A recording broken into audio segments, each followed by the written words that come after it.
Xin chào. Xin chào Vietnam. Thank you. Thank you so much. Thank you. Please.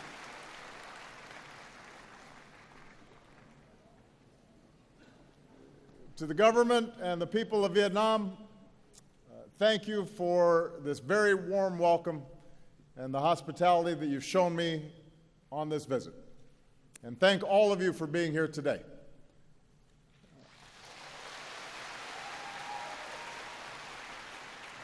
We have Vietnamese from across this great country, including so many young people who represent the dynamism and the talent and the hope of Vietnam. On this visit, my heart has been touched by the kindness for which the Vietnamese people are known. And the many people who've been lining the streets, smiling and waving, I feel the friendship between our peoples. Last night, I visited the old quarter here in Hanoi and enjoyed some outstanding Vietnamese food, tried some bún cha.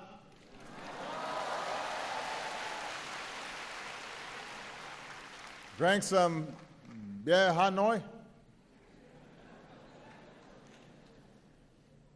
But I have to say, the busy streets of this city, I've never seen so many motorbikes in my life. So I haven't had to try to cross the street so far, but maybe when I come back and visit, you can tell me how. I am not the first American president to come to Vietnam in recent times, but I am the first, like so many of you, who came of age after the war between our countries. When the last U.S. forces left Vietnam, I was just 13 years old. So my first exposure to Vietnam and the Vietnamese people came when I was growing up in Hawaii, with its proud Vietnamese American community there. At the same time, many people in this country are much younger than me. Like my two daughters, many of you have lived your whole lives knowing only one thing, and that is peace and normalized relations between Vietnam and the United States. So I come here mindful of the past, mindful of our difficult history, but focused on the future, the prosperity, security, and human dignity that we can advance together. I also come here with a deep respect for Vietnam's ancient heritage. For millennia, farmers have tended these lands, history revealed in the Dong Xuân drums. At this bend in the river, Hanoi has endured for more than 1,000 years. The world came to treasure Vietnamese silks and paintings, and a great temple of literature stands as a testament to your pursuit of knowledge. And yet, over the centuries, your fate was too often dictated by others. Your beloved land was not always your own. But like bamboo, the unbroken spirit of the Vietnamese people was captured by Ly Chong Kiet. The Southern Emperor rules the Southern land. Our destiny is writ in heaven's book. So today, we also remember the longer history between Vietnamese and Americans that is too often overlooked. More than 200 years ago, when our founding fathers, Thomas Jefferson, sought rice for his farm, he looked to the rice of Vietnam, which he said had the reputation of being whitest to the eye, best flavored to the taste, and most productive. And soon after, American trade ships arrived in your ports seeking commerce. During the Second World War, Americans came here to support your struggle against occupation. When American pilots were shot down, the Vietnamese people helped rescue them. And on the day that Vietnam declared its independence, crowds took to the streets of this city, and Ho Chi Minh evoked the American Declaration of Independence. He said, "All people are created equal. The Creator has endowed them with inviolable rights. Among these rights are the right to life, the right to liberty, and the right to pursuit of happiness." In another time, the profession of these shared ideals and our common story of throwing off colonialism might have brought us closer together sooner. but instead Cold War rivalries and fears of communism pulled us into conflict. Like other conflicts throughout human history, we learned once more a bitter truth, that war, no matter what our intentions may be, brings suffering and tragedy. At your war memorial, not far from here, and with family altars across this country, you remember some 3 million Vietnamese soldiers and civilians on both sides who lost their lives. At our memorial wall in Washington, we can touch the names of 58,315 Americans who gave their lives in the conflict. In both our countries, our veterans and families of the fallen still ache for the friends and loved ones that they lost. Just as we learned in America that even if we disagree about a war, we must always honor those who serve and welcome them home with the respect they deserve, we can join together today, Vietnamese and Americans, and acknowledge the pain and the sacrifices on both sides. More recently, over the past 2 decades, Vietnam has achieved enormous progress, and today the world can see the strides that you have made. With economic reforms and trade agreements, including with the United States, you have entered the global economy, selling your goods around the world. More foreign investment is coming in, and with one of the fastest growing economies in Asia, Vietnam has moved up to become a middle-income nation. We see Vietnam's progress in the skyscrapers and high-rises of Hanoi and Ho Chi Minh City, new shopping malls and urban centers. We see it in the satellites Vietnam puts into space and a new generation that is online, launching startups and running new ventures. We see it in the tens of millions of Vietnamese connected on Facebook and Instagram. And you're not just posting selfies, although I hear you do that a lot. And so far, there have been a number of people who have already asked me for selfies. You're also raising your voices for causes that you care about, like saving the old trees of Hanoi. So all this dynamism has delivered real progress in people's lives. Here in Vietnam, you've dramatically reduced extreme poverty, you've boosted family incomes, and lifted millions into a fast-growing middle class. Hunger, disease, child and maternal mortality are all down. The number of people with clean drinking water and electricity, the number of boys and girls in school, and your literacy rate, these are all up. So this is extraordinary progress. This is what you have been able to achieve in a very short time. And as Vietnam has transformed, so has the relationship between our two nations. We learned a lesson taught by the Venerable Thich Nhat Hanh, who said, "In true dialogue, both sides are willing to change." In this way, the very war that had divided us became a source for healing. It allowed us to account for the missing and finally bring them home. It allowed us to help remove landmines and unexploded bombs, because no child should ever lose a leg just playing outside.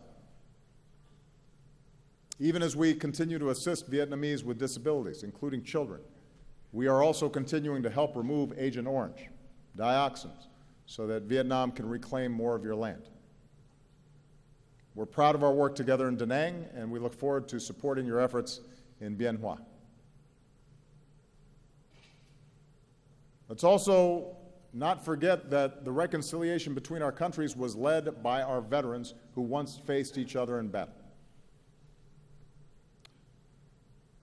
Think of Senator John McCain, who was held for years here as a prisoner of war. Meeting General Zat, who said our countries should not be enemies but friends. Think of all the veterans, Vietnamese and American, who've helped us heal and build new ties. Few have done more in this regard over the years than a former Navy lieutenant and now Secretary of State for the United States, John Kerry, who is here today, and On behalf of all of us, John, we thank you for your extraordinary efforts.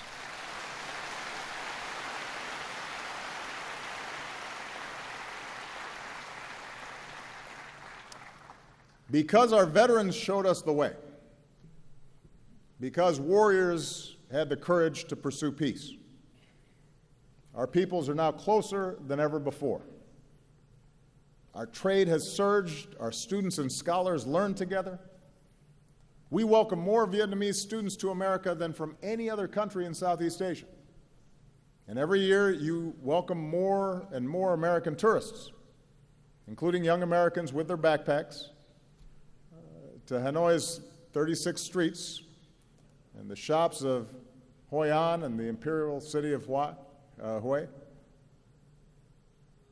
As Vietnamese and Americans, we can all relate to those words written by Van Cao.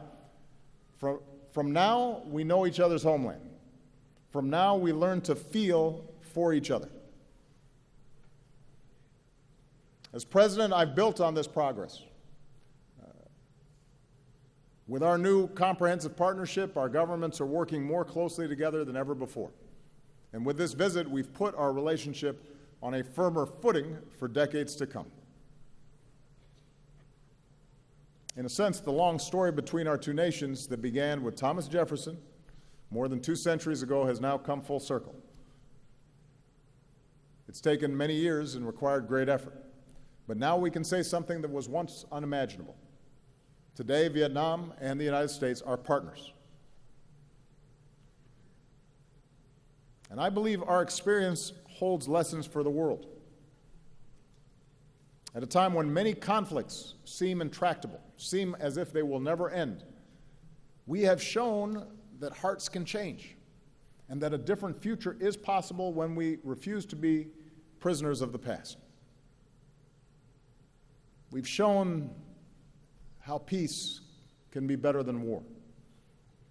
We've shown that progress in human dignity is best advanced by cooperation and not conflict. That's what Vietnam and America can show the world. Now, America's new partnership with Vietnam is rooted in some basic truths. Vietnam is an independent, sovereign nation, and no other nation can impose its will on you or decide your destiny.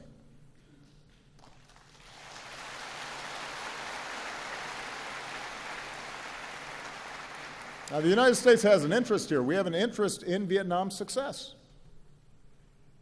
But our comprehensive partnership is still in its early stages. And with the time I have left, I want to share with you the vision that I believe can guide us in the decades ahead. First, let's work together to create real opportunity and prosperity for all of our people. We know the ingredients for economic success in the 21st century. In our global economy, investment and trade flows to wherever there is rule of law, because no one wants to pay a bribe to start a business. Nobody wants to sell their goods or go to school if they don't know how they're going to be treated. In knowledge-based economies, jobs go to where people have the freedom to think for themselves and exchange ideas and to innovate. And real economic partnerships are not just about one country extracting resources from another. They're about investing in our greatest resource, which is our people and their skills and their talents, whether you live in a big city or a rural village. And that's the kind of partnership that America offers. As I announced yesterday, the Peace Corps will come to Vietnam for the first time with a focus on teaching English. And a generation after young Americans came here to fight, a new generation of Americans are going to come here to teach and build and deepen the friendships between us.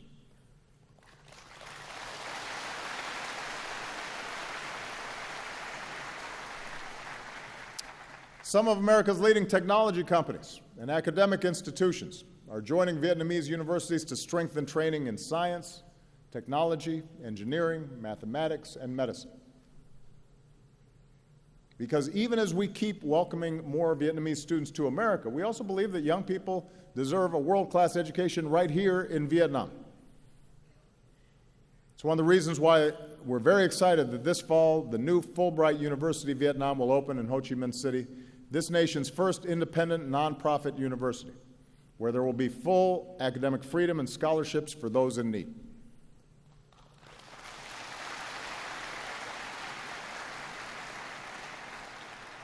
Students, scholars, researchers will focus on public policy and management and business, on engineering and computer science, and liberal arts.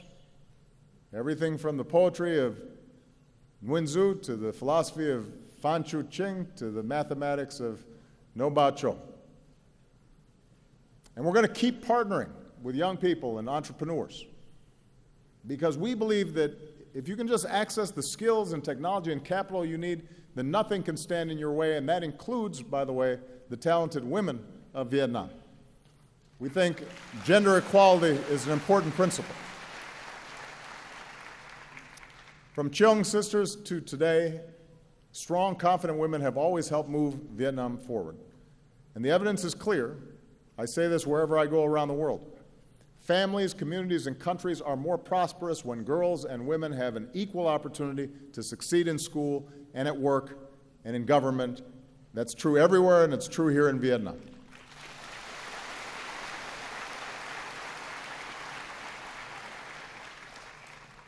We'll keep working to unleash the full potential of your economy with the Trans-Pacific Partnership.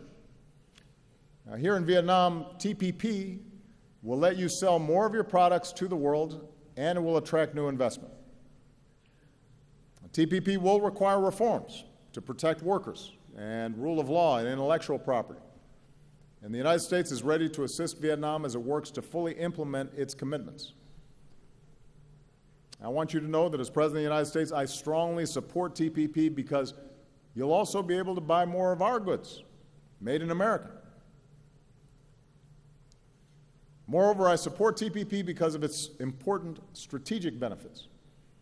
Vietnam will be less dependent on any one trading partner and enjoy broader ties with more partners, including the United States.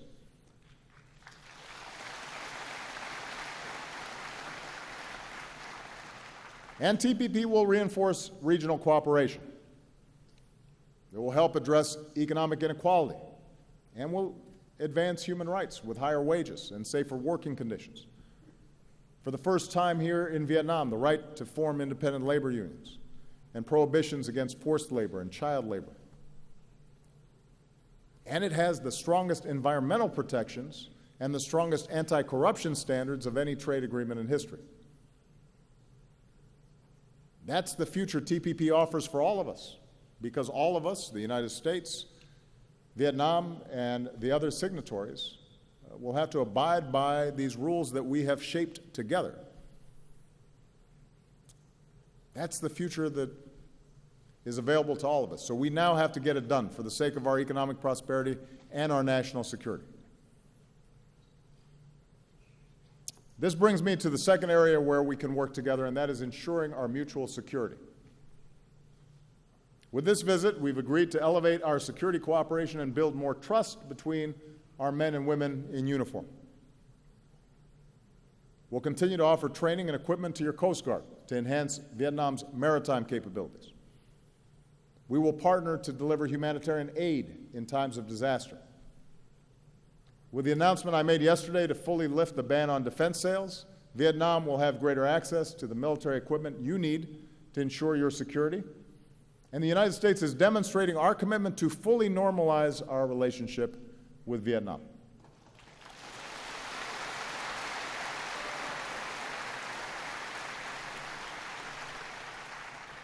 More broadly, the 20th century has taught all of us, including the United States and Vietnam, that the international order upon which our mutual security depends is rooted in certain rules and norms. Nations are sovereign, and no matter how large or small a nation may be, its sovereignty should be respected, and its territory should not be violated. Big nations should not bully smaller ones. Disputes should be resolved peacefully.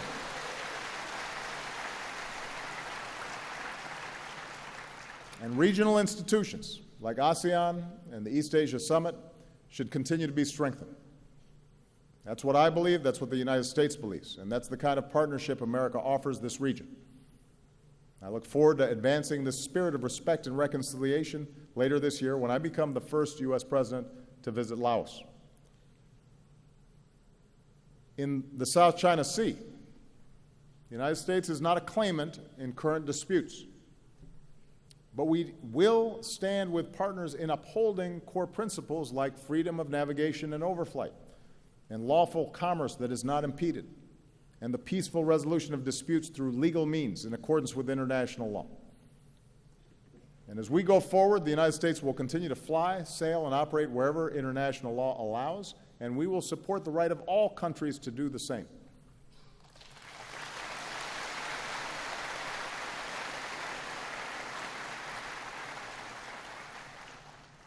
Now, even as we cooperate more closely in the areas I've described, our partnership includes a third element: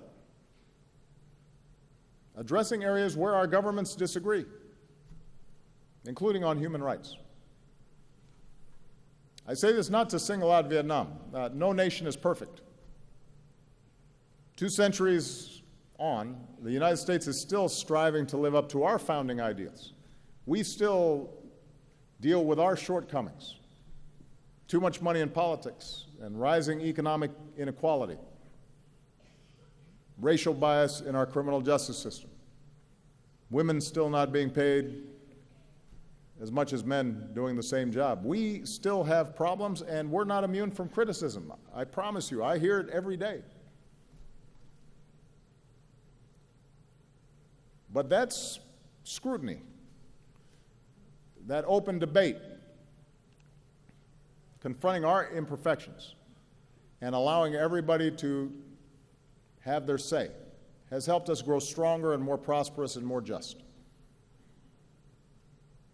I've said this before: the United States does not seek to impose our form of government on Vietnam.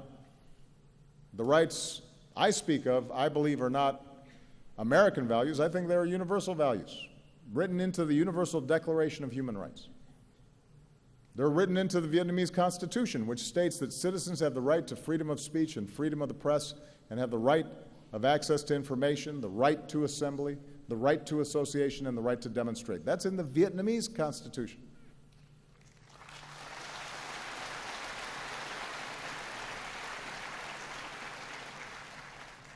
So really, this is an issue about all of us, each country, trying to consistently apply these principles, making sure that we, those of us in government, are being true to these ideals. In recent years, Vietnam has made some progress.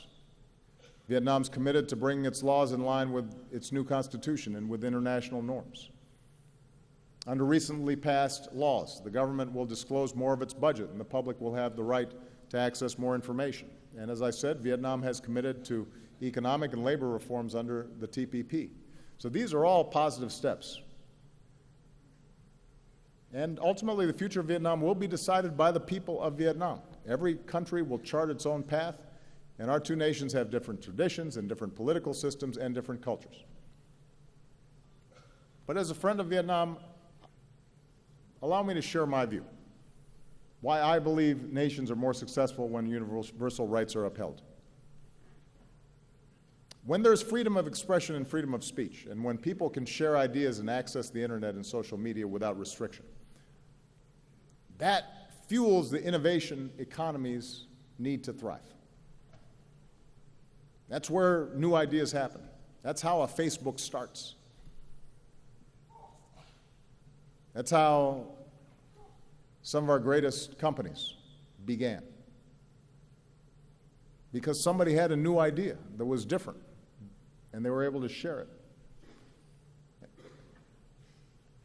When there's freedom of the press, when journalists and bloggers are able to shine a light on injustice or abuse, that holds officials accountable and builds public confidence that the system works.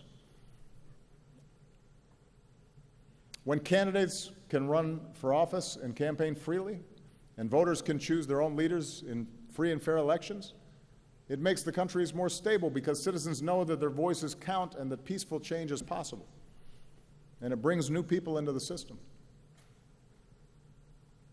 When there's freedom of religion, it not only allows people to fully express the love and compassion that are at the heart of all great religions, but it allows faith groups to serve their own communities through schools and hospitals and care for the poor and the vulnerable. And when there's freedom of assembly and citizens are free to organize in civil society, then countries can better address challenges that government sometimes cannot solve by itself.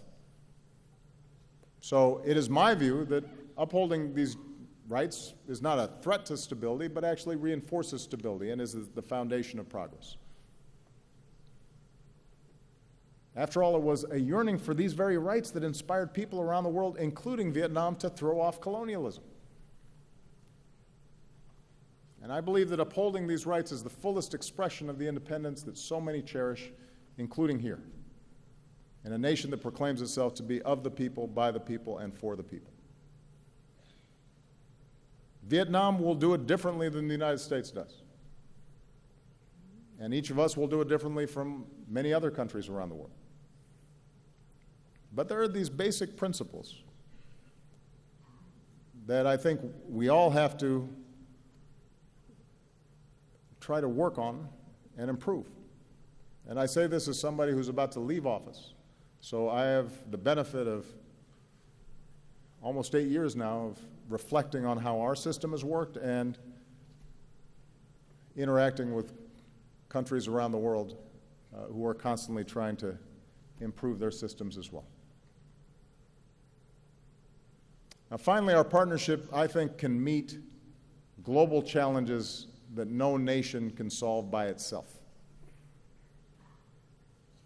If we're going to ensure the health of our people and the beauty of our planet, then development has to be sustainable.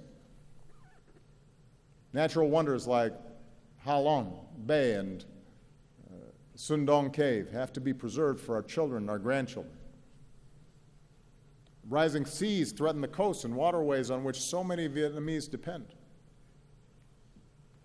And so, as partners in the fight against climate change, we need to fulfill the commitments we made in Paris, and we need to help farmers and villages and people who depend on fishing to adapt and to bring more clean energy to places like the Mekong Delta.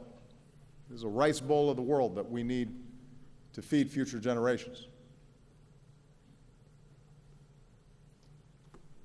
And we can save lives beyond our borders. By helping other countries strengthen, for example, their health systems, we can prevent outbreaks of disease from becoming epidemics that threaten all of us.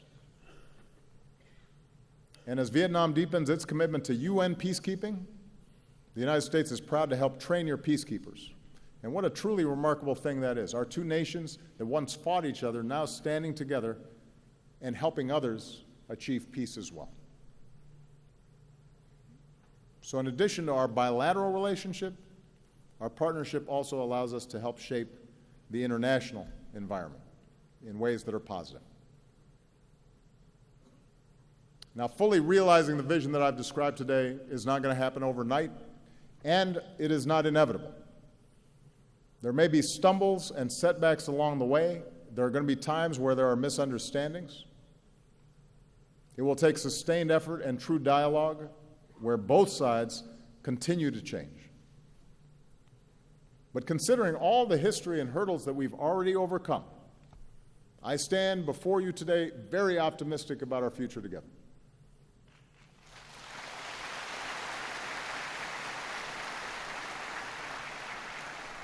And my confidence is rooted, as always, in the friendship and shared aspirations of our peoples. I think of all the Americans and Vietnamese who have crossed a wide ocean, some reuniting with families for the first time in decades, and who, like Jin Kong Sun said in his song, have joined hands in opening their hearts and seeing our common humanity in each other.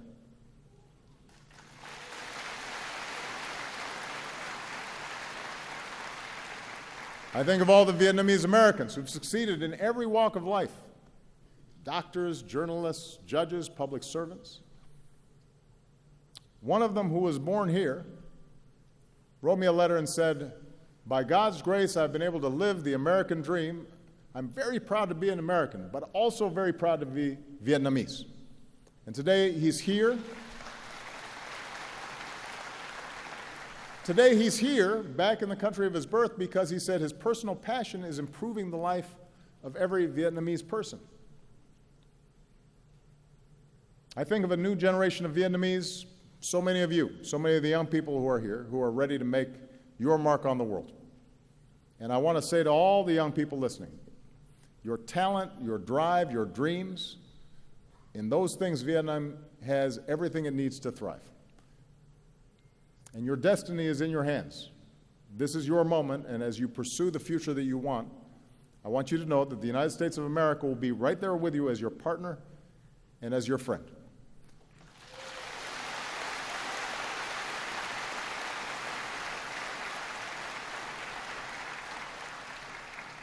And many years from now, when even more Vietnamese and Americans are studying with each other, innovating and doing business with each other, standing up for our security and promoting human rights and protecting our planet with each other, I hope you think back to this moment and draw hope from the vision that I've offered today. Or, if I can say it another way, in words that you know well from the tale of PHÜ. Please take from me this token of trust so we can embark upon our 100-year journey together. Cảm ơn Chak Van. Thank you very much. Thank you, Vietnam. Thank you.